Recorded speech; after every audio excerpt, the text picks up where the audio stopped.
Salut, c'est Rado, je suis content de vous retrouver pour la mise à jour de l'analyse technique du CAC 40, encore 0,57% au compteur. Pas grand monde pour s'opposer aux algos et aux enthousiastes, puisqu'en cette période de fin d'année, c'est un peu le désert et on arrive à inscrire un plus haut absolu historique sur le CAC 40, puisque, comme vous pouvez le voir, on termine à 7181 et nous sommes vraiment aux confins de la zone de résistance journalière. Je vous rappelle que ce serait sans doute un bon coup à jouer pour les acheteurs que de pousser les spéculateurs à la baisse dans le retranchement et les obliger à se racheter. C'est un petit peu ce qui est en train de se produire, je crois, c'est-à-dire que beaucoup de traders baissiers ont mis leur stop de protection de manière assez courte ici. Imaginons qu'on y arrive, il y aura des rachats automatiques de position, ce qui risque d'accélérer encore la hausse et pourquoi pas effectivement aller chercher le haut de ce canal noir que tout le monde voit. Attention, encore une fois, il s'agit d'une résistance hebdomadaire, cela signifie journalière et hebdomadaire, parce que regardez, je vous montre quand même, c'est important pour les nouveaux. Si on regarde les données hebdomadaires, on voit que on pourrait tout à fait envisager que l'on passe au-dessus brièvement avant de clôturer en dessous de la zone grise. Ce seraient des choses qui seraient extrêmement classiques. Donc attention non plus à pas vous enflammer. Si on clôture au-dessus de la zone orange, qui est une résistance journalière ici, eh bien ça ne sera pas gagné pour autant, puisque vous l'avez compris, une résistance hebdomadaire doit être cassée. On clôture le vendredi soir, donc on pourrait très bien faire une mèche et revenir dans la zone grise. Donc attention, c'est un peu différent cette fois. Cette résistance journalière n'est pas l'unique élément à passer. Et on a toujours la figure en triangle ici, plus que jamais active. Maintenant, tout le monde le voit. Donc ça veut dire que l'objectif qui est d'aller chercher en première analyse, le haut la hauteur, excusez-moi, de la dernière oscillation reportée au-dessus du triangle.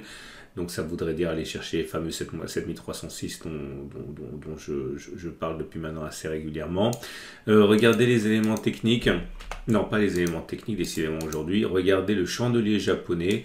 On avait une figure en outside bar dont je vous ai parlé hier. Je vous avais expliqué que les traders expérimentés seraient sans doute nombreux à acheter dès que l'on passerait ce seuil-là.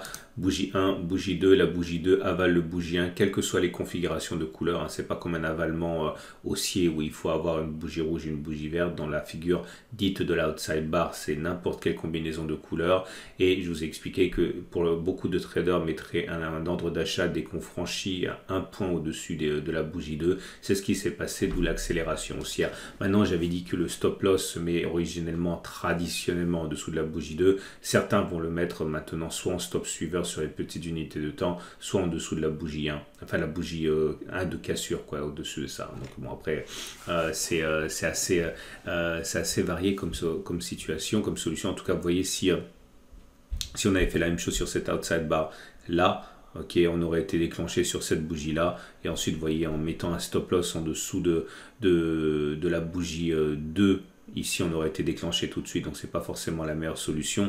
On peut envisager éventuellement de mettre un stop loss, de laisser le stop loss en dessous de la bougie 1, dans ce cas on aurait bénéficié de la hausse. Bref, là c'est la grande détresse des débutants qui cherchent une solution qui fonctionne tout le temps. Il n'y a pas de solution qui fonctionne tout le temps. Si vous avez pris l'outside bar, et bien soit vous mettez le stop, vous le laissez là, et vous le remonterez progressivement, soit vous le laissez en dessous de la bougie 2, mais bon, c'est un peu à vous de backtester ce qui aurait fonctionné le mieux les précédentes fois.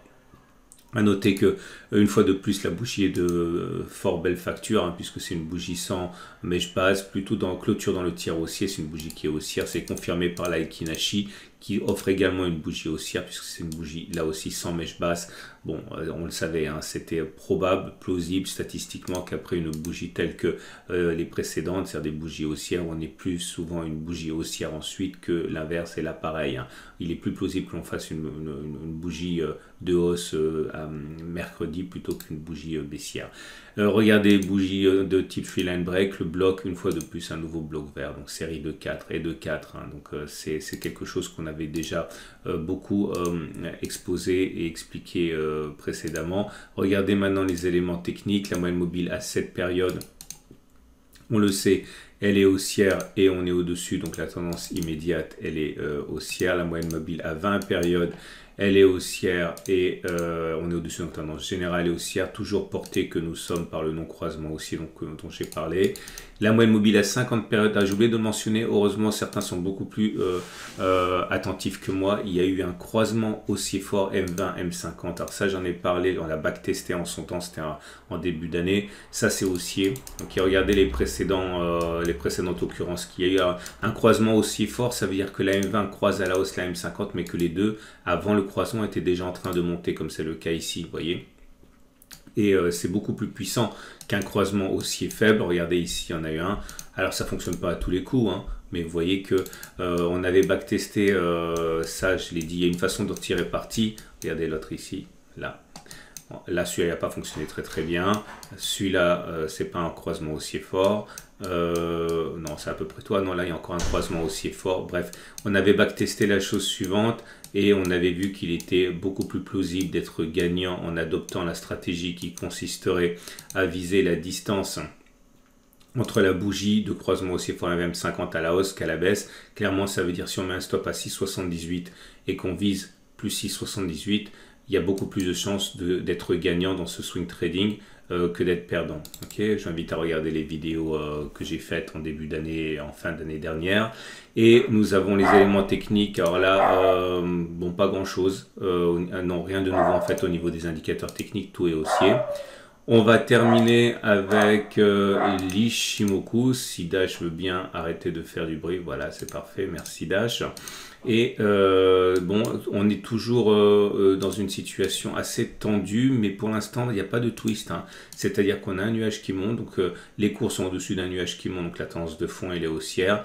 Tout pourrait s'arrêter si on fait un twist, mais pour l'instant, on surfe sur la SSB, mais la SSA ne croise pas la SSB. La Tenkan est au-dessus de la Kijun, mais on est dans le nuage.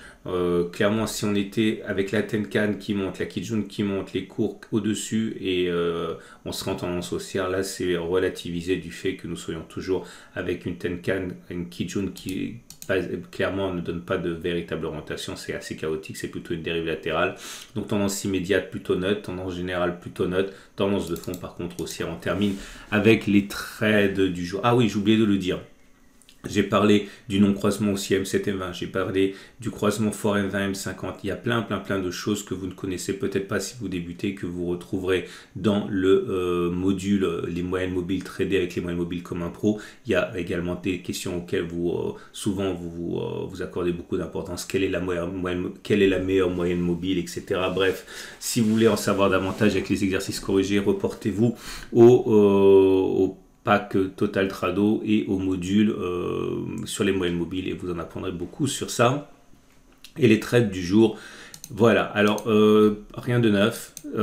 Si vous êtes haussier, eh bien, vous pouvez construire une position haussière. Alors, ça m'embête toujours de vous faire acheter sur une résistance parce que c'est contre ce que dit la Vulgate. La seule chose qui pourrait justifier que l'on achète maintenant, c'est de rentrer qu'une petite partie et de renforcer par la suite lors d'un éventuel contre-choc baissier. Donc ça, éventuellement, on peut envisager. Donc solution 1, vous achetez un peu ici et puis vous achetez un peu là, c'est-à-dire en pariant sur un mouvement comme ça.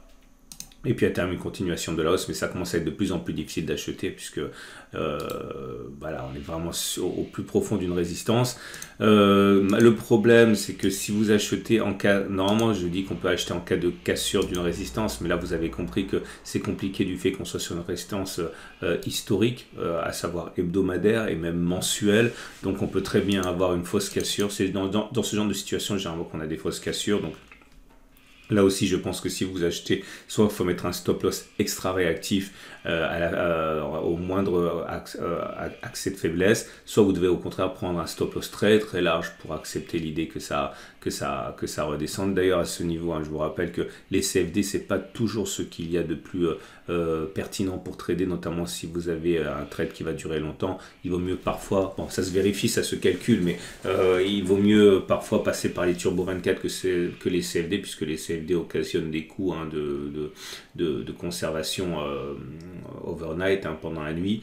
Donc à vérifier, je vous invite à regarder des vidéos de Turbo 24 d'ailleurs pour savoir comment ça fonctionne, ça peut être plus adapté à ce que vous voulez faire.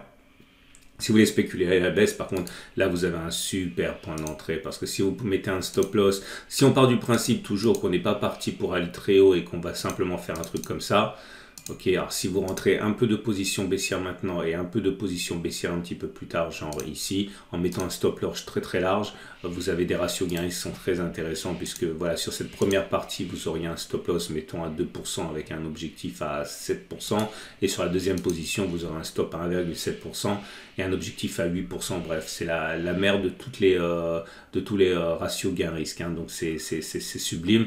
Maintenant, le problème, encore une fois, hein, c'est que il y a une dynamique haussière et spéculer à la baisse quand on est aussi haut et en dynamique haussière, ça peut faire peur. Mais bon, très souvent c'est ça, hein. Généralement on veut spéculer à la baisse quand ça a déjà beaucoup baissé, c'est trop tard, et on veut acheter quand ça a beaucoup baissé, etc. Donc il faut également savoir à l'avance ce que vous allez faire. Ça vous permet de ne pas réagir, mais d'agir, hein, de manière rationnelle en amont et pas simplement réagir quand c'est trop tard. Clairement, je suis en train de vous dire que spéculer à la baisse sur le niveau actuel, c'est absolument pas stupide, hein. Simplement, vous avez l'opportunité de prendre un stop loss assez large. Je pense qu'il faut en profiter, hein, avec un objectif de baisse aussi intéressant que ça. N'oubliez pas, hein, que depuis le début de l'année à présent, on en est à, regardez, ça nous donne du 29%. 29% une année, vous imaginez, c'est pas tenable, hein. Maintenant, je le redis encore pour le petit nouveau, hein, c'est pas, ça s'est passé ici, ça s'est passé là. Et, bon, ce sont des choses rares, mais pas inédites, hein. Voilà, c'en est terminé pour ce format du CAC 40. Je vous souhaite une excellente journée. Je vous invite à regarder la vidéo sur l'or pour ceux qui voudraient acheter quelques petites pièces d'or et d'argent pour se protéger de l'inflation ou pour transmettre aux enfants. Et je vous dis donc à tout de suite.